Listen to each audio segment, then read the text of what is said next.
Hello student, तो आपके लिए हम लेकर आ चुके हैं आपके अपने प्यारे से चैनल पर क्लास 10th के लिए फिजिक्स। स्टूडेंट, यहाँ पर आपको अपने पढ़ाई से रिलेटेड सारे वीडियोस लगातार मिलते रहेंगे, तो बने रहेंगे इस चैनल के साथ और पढ़ते रहेंगे मन लगाकर और अपने एग्जाम की तैयारी खूब अच्छे तरीके से करते रहेंगे। मैं आपको यहाँ पर बता दूं कि अभी हम लोग इस वीडियो में फिजिक्स की शुरुआत करने जा रहे हैं, जो कि हमारा यह लेक्चर 1 होगा। इस चैप्टर में हम लोग यहाँ पर इलेक्ट्रिसिटी के बारे में पढ़ेंगे। यह स्पेशली क्लास 10 के लिए होगा और मैं हूँ आपका प्यारा गौतम राज, जो आपको सिखाऊंगा सबसे आसान तरीके से और सबसे बेहतर तरीके से एग्जाम में मार्क्स लाने के लिए फिजिक्स का या फिर आपके कोर्स से रिलेटेड और भी चीज़ों को। स्टूडेंट, यहाँ पर आप एग्जाम के पर्पज से तो पढ़ेंगे ही, साथ में आप इस बात को भी ध्यान में रखेंगे कि इस पढ़ाई का आगे भी क्या क्या पर्पस आने वाला है, इस चीज को भी आप दिमाग में रख कर चलेंगे।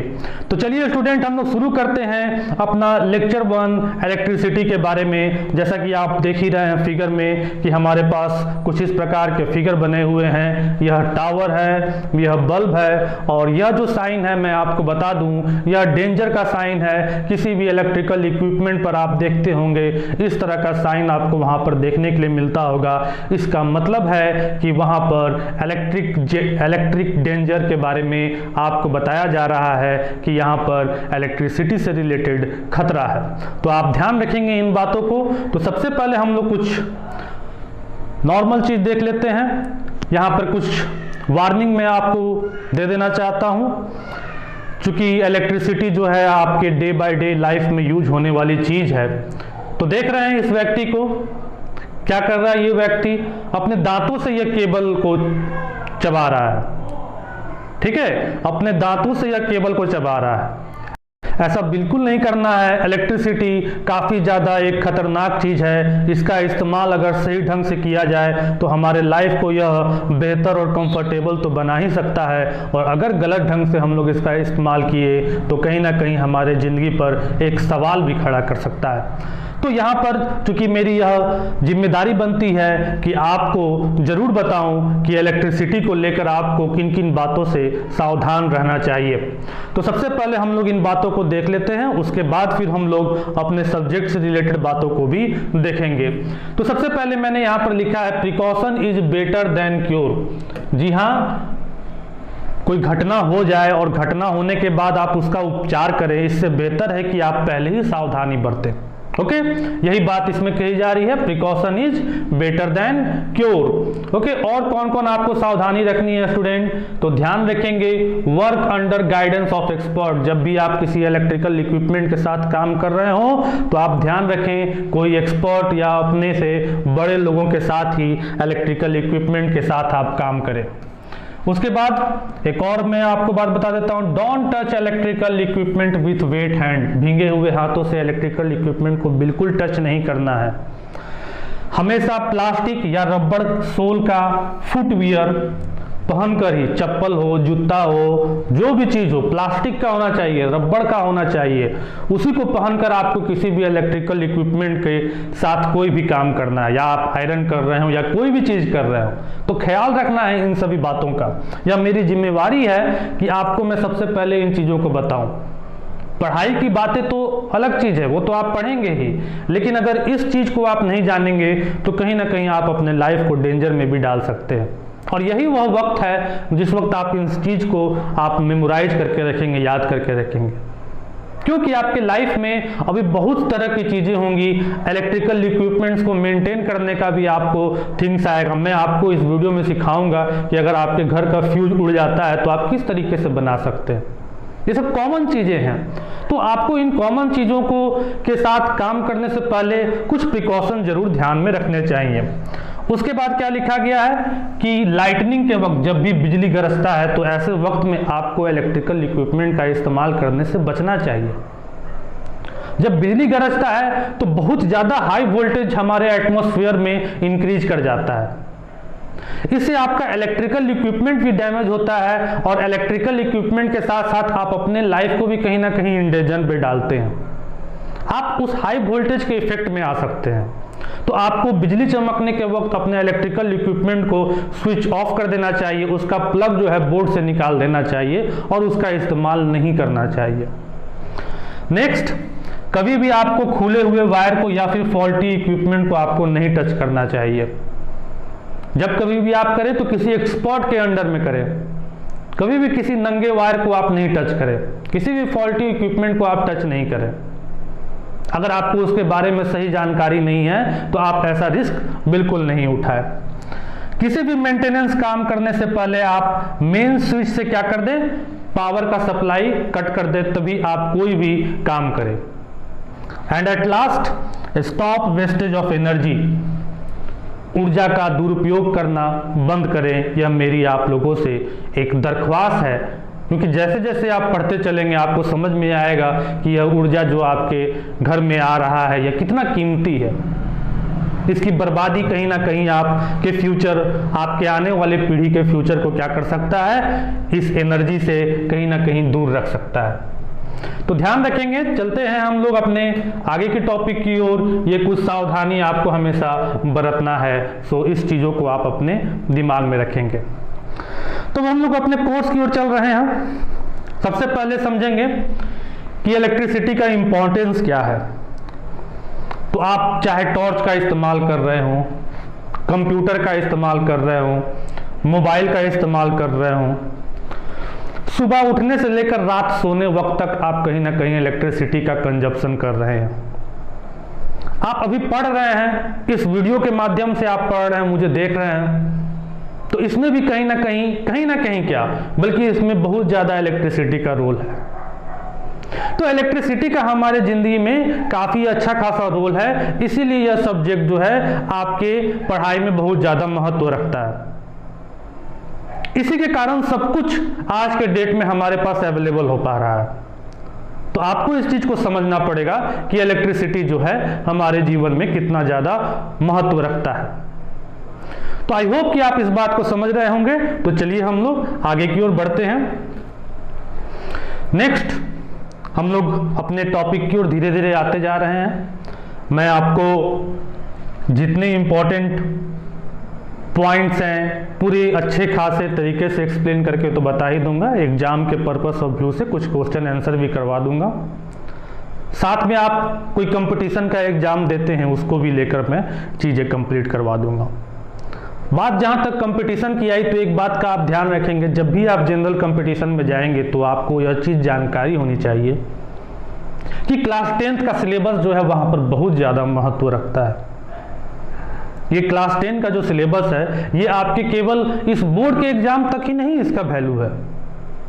आप कोई भी एग्जाम देने जाइए, डिफेंस का एग्जाम देने जाइए, रेलवे का एग्जाम देने जाइए, कोई भी जनरल कंपटीशन का आप एग्जाम देने जाएंगे, क्लास 10 का सिलेबस जो है वो बहुत ज़्यादा महत्व रखता है। प्रीलिम्स में जो सबसे पहला पीटी होगा उस एग्जाम में क्लास 10 का सिलेबस बहुत ही ज़्यादा इंपॉर्टेंस रखता है।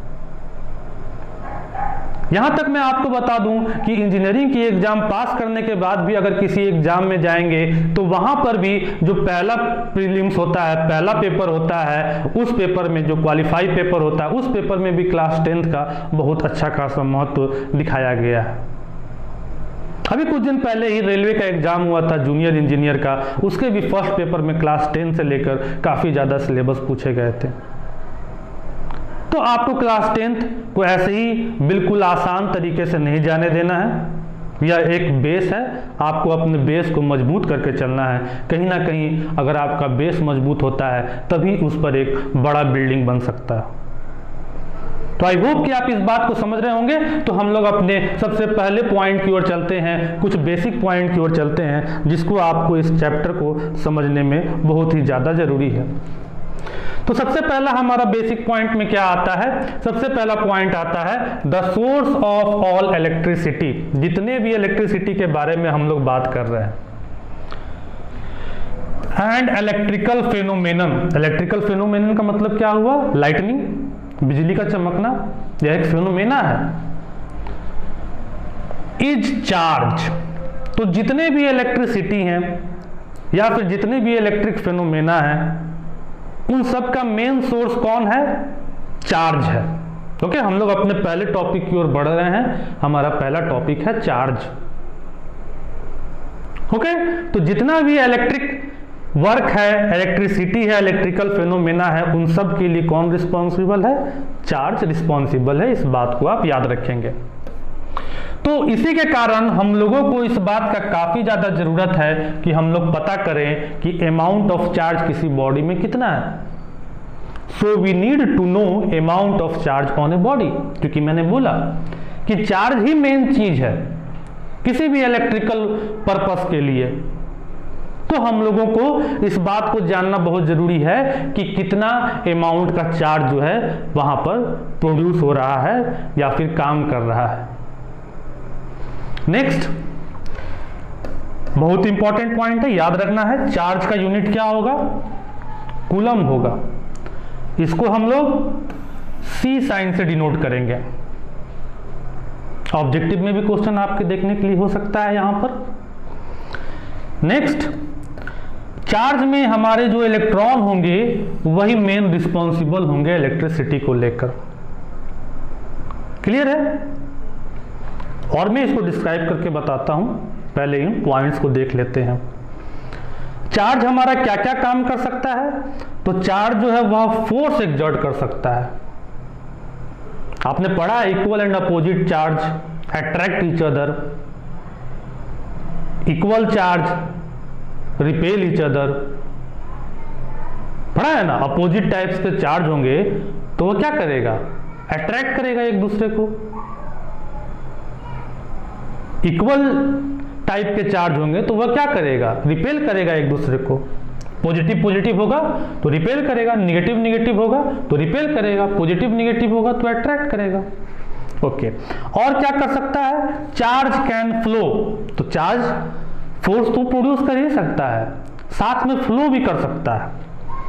कब यह फ्लो करेगा? जब हम लोग किसी दो पॉइंट के बीच में क्या करें? कुछ डिफरेंसेस रखें।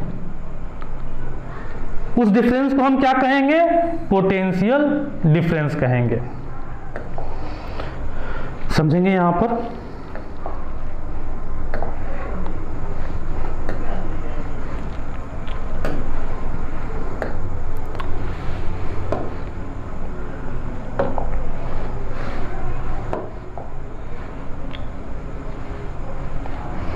तो यहां पर हमने क्या बोला कि चार्ज ही जो है वही हमारा क्या है? मेन रिस्पॉन्सिबल है। ठीक है, हम लोग किसके बारे में समझ रहे हैं? चार्ज के बारे में समझ रहे हैं। चार्ज को दिखाने के लिए हम लोग Q सिंबल का इस्तेमाल करेंगे। ओके, चार्ज को दिखाने के लिए हम लोग Q सिंबल का इस्तेमाल करेंगे। कैपिटल Q भी लिख सकते हैं, स्मॉल q भी लिख सकते हैं। यूनिट क्या होगा चार्ज का?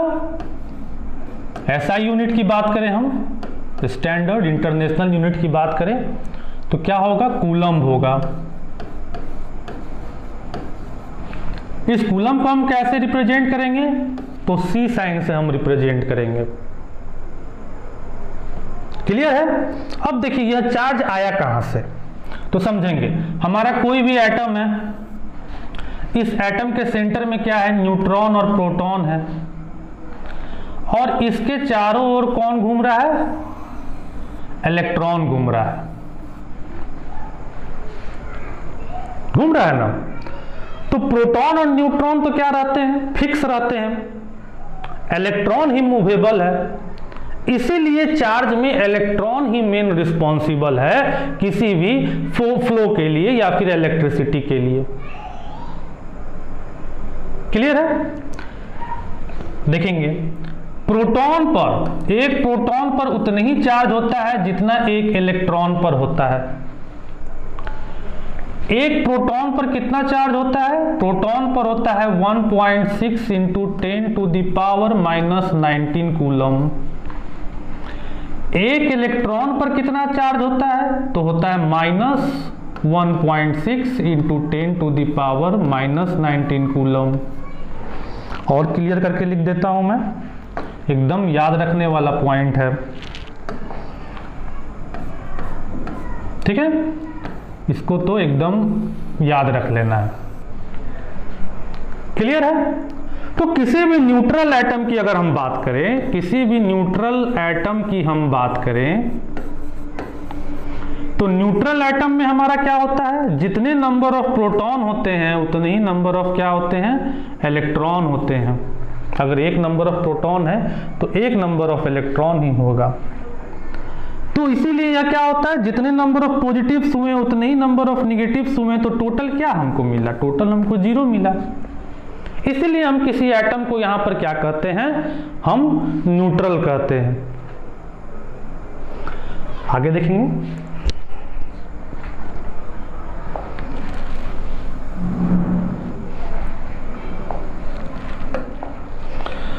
तो चार्ज हमारा क्या हो गया, क्यू साइन से हम डिनोट कर रहे हैं।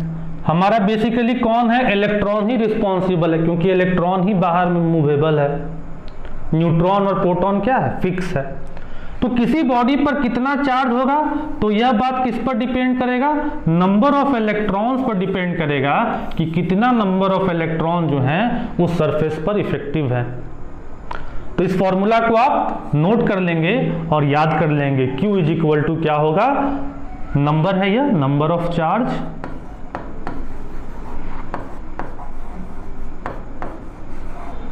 और E क्या है, चार्ज ऑन इलेक्ट्रॉन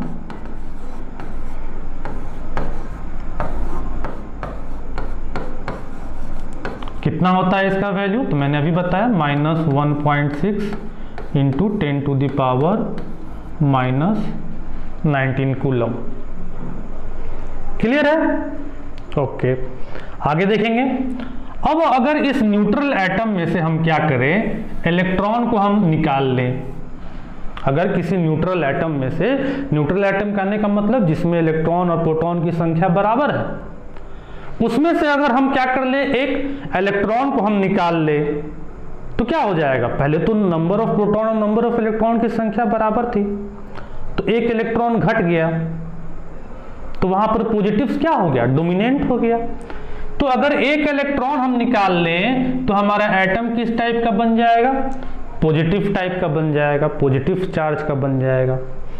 अगर इस एटम को हम कहीं बाहर से क्या करें, एक इलेक्ट्रॉन लाकर दे दें, तो निगेटिव्स वहां पर डोमिनेंट हो गया, तो यह किस टाइप का बन जाएगा, निगेटिव टाइप का बन जाएगा, निगेटिव चार्ज का बन जाएगा। तो ध्यान रखना है इन सभी पॉइंट्स को, काफी इंपॉर्टेंट पॉइंट्स है, इन सभी पॉइंट्स को आपको ध्यान रखना है। अब हम क्या कर लिए, एक निगेटिव टाइप का हम बना लिए। जब हम दिए तो निगेटिव टाइप का बन गया, जब हम इलेक्ट्रॉन्स एक्स्ट्रा दिए तो वह एटम निगेटिव टाइप का बन गया, जब हम उससे इलेक्ट्रॉन्स ले लिए तो वह पॉजिटिव टाइप का बन गया। अब हम जब निगेटिव चार्ज को पास में लेकर आएंगे तो यह क्या करेगा, एक दूसरे को धक्का देगा, सेम चार्ज क्या करेगा, रिपेल करेगा। उसी तरीके से जब हम पॉजिटिव चार्ज को पास में लेकर आएंगे तो यह भी क्या करेगा, एक दूसरे को धक्का देगा। लेकिन वहीं पर अगर हम निगेटिव चार्ज और एक पॉजिटिव चार्ज को लेकर आ जाएं तो यह क्या करेगा, एक दूसरे को अट्रैक्ट करने की कोशिश करेगा। तो यानी कि हमको क्या पता चला, यहां से हमको पता चला कि एटम जो है वो पहले न्यूट्रल होता है, उसको इलेक्ट्रॉन देने या उससे ले लेने से वह क्या बन जाता है, पॉजिटिव टाइप का या निगेटिव टाइप का बन जाता है। और सेम चार्ज क्या करता है, रिपेल करता है, डिफरेंट चार्ज क्या करता है, अट्रैक्ट करता है। तो आई होप कि ये पॉइंट्स जो हैं यहाँ पर आपको क्लियर हो गए होंगे। ओके, ये सारे पॉइंट्स जो हैं यहाँ पर आपके क्लियर हो जाते हैं। तो या तो आप स्नैपशॉट ले लेंगे, अगर आप नोट कर रहे हैं तो नोट कर लेंगे। हम लोग आगे की ओर नेक्स्ट बढ़ते हैं। तो नेक्स्ट हम लोग यही बात कर रहे थे टाइप्स ऑफ चार्ज के बारे में। हमारे टाइप्स ऑफ चार्ज किन किन प्रकार के हो गए, पॉजिटिव टाइप का हो गया चार्ज या फिर हमारा निगेटिव टाइप का हो गया। दो टाइप्स के चार्ज हो गए, पॉजिटिव टाइप के और निगेटिव टाइप के। कैसे यह चार्ज बनते हैं, तो इलेक्ट्रॉन्स देने से या फिर इलेक्ट्रॉन ले लेने से इस तरह के पॉजिटिव टाइप्स ऑफ चार्ज या निगेटिव टाइप्स ऑफ चार्ज बनते हैं। अगर हम इलेक्ट्रॉन्स दे दें तो वह निगेटिव टाइप का बन जाएगा, अगर हम इलेक्ट्रॉन्स ले ले तो वह पॉजिटिव टाइप का बन जाएगा। आई होप कि आप इसका आंसर अपने लैंग्वेज में लिख सकते हैं। अगर आपको फिर भी परेशानी हो तो नीचे हुए डिस्क्रिप्शन बॉक्स से आप मेरे लिंक से ऐप डाउनलोड कर सकते हैं और मुझसे बात कर सकते हैं। आपको यह नोट्स इनके मिल जाएंगे वहाँ पर। क्लियर है? यहाँ से ये सभी पॉइंट्स बिल्कुल क्लियर हो जाते हैं। तो हम लोग आगे की ओर बढ़ते हैं, नेक्स्ट देखते हैं और क्या क्या चीज सीखना है। तो नेक्स्ट है how much amount of electron required for 1 coulomb charge. 1 coulomb charge बनाने के लिए कितना नंबर ऑफ इलेक्ट्रॉन्स की हमें यहाँ पर आवश्यकता पड़ेगी। बहुत इंपॉर्टेंट क्वेश्चन है। यहाँ से कुछ पॉइंट जो है मैं आपको बताता हूँ क्या चीजें हो रही हैं। तो क्या कह रहा है, चार्ज दे दिया है, कितना हमको दे दिया है, 1 कूलम दे दिया है, ठीक है। और इलेक्ट्रॉन्स पर हम जानते हैं कितना होता है, -1.6 into 10 to the power -19 coulomb charge होता है। पूछ रहा है कि नंबर ऑफ इलेक्ट्रॉन्स बताइए कितना होगा। तो हम इसको बना लेते हैं। Q = Ne का फॉर्मूला में डालते हैं, इधर लिख देते हैं 1 कूलम। N तो हमको मालूम नहीं है, ये मालूम है, तो इसको हम कर देते हैं -1.6 into 10 to the power -19 coulomb. तो N = क्या हो जाएगा, 1/1.6 इंटू 10 टू द पावर -19। ये माइनस क्या बता रहा है यहाँ पर, ये माइनस बस उस चार्ज का टाइप बता रहा है, ठीक है। तो इसमें ज़्यादा पढ़ना नहीं है, ज़्यादा यहाँ पर परेशान नहीं हो रहा है, बस क्या वो बता रहा है उसका क्वालिटी बता रहा है। तो इसको सॉल्व करेंगे तो कितना आएगा, इसको सॉल्व करेंगे तो 6.25 इंटू 10 टू द पावर 18 आएगा। देख लीजिए, तो 1 कूलम चार्ज बनाने के लिए इतने सारे इलेक्ट्रॉन्स की हमको आवश्यकता पड़ेगी। देखें, 1 कूलम चार्ज हम जो कह रहे हैं वो हम इतना आसानी से नहीं कह रहे हैं। 1 कूलम चार्ज हमको बनाने के लिए कितने इलेक्ट्रॉन की आवश्यकता पड़ी, इतने सारे इलेक्ट्रॉन की आवश्यकता हमको पड़ी। मतलब 1-2 चार्ज से यह काम नहीं हो रहा है। 10 टू द पावर 18 काफी ज्यादा चार्ज यहां पर लग रहा है। तो अब देखेंगे यहां पर एक चीज का ध्यान रखेंगे कि आपके एग्जाम में कोई जरूरी नहीं है कि चार्ज का यूनिट जो है वो हमेशा कूलम में दिया हुआ रहे। आपके एग्जाम में चार्ज का यूनिट जो है वह इस प्रकार से भी दिया जा सकता है। यह साइन का मतलब क्या है, इस साइन का मतलब हुआ माइक्रो। माइक्रो का मतलब क्या होगा, माइक्रो का मतलब होगा 10 टू द पावर -6। अगर यही हम ऐसे लिख देते तो इसका मतलब हो जाता मिली। लाइक कर देंगे, अगर चैनल पर नए हैं तो सब्सक्राइब कर देंगे। ओके, देख लीजिए कितना इंपॉर्टेंट बात मैं आपको बता रहा हूं। ये अक्सर बातें जो हैं वो छूट जाती हैं और एग्जाम में इसी तरीके से क्वेश्चन पूछ लेता है, क्योंकि कूलम तो बहुत बड़ा हो गया ना, इतना बड़ा चार्ज की आवश्यकता पड़ेगी कूलम बनाने के लिए। तो जनरल तौर पर जो इस्तेमाल होगा वो यही इस्तेमाल होगा। तो अगर यह इस्तेमाल हो रहा है तो हम क्या करेंगे, 10 टू द पावर -6 लगा देंगे उसमें। अगर यह इस्तेमाल होगा तो हम क्या करेंगे, 10 टू द पावर -3 हम लगा देंगे वहां पे। समझ गए बात को? तो यह चीज आप याद रखेंगे और इसी प्रकार से हम लोग यहाँ पर यह न्यूमेरिकल बनाएंगे। तो आई होप कि आप इसको नोट कर लेंगे। अगर नोट नहीं करना चाहें तो आप स्नैपशॉट ले लेंगे। हम लोग आगे की ओर बढ़ते हैं।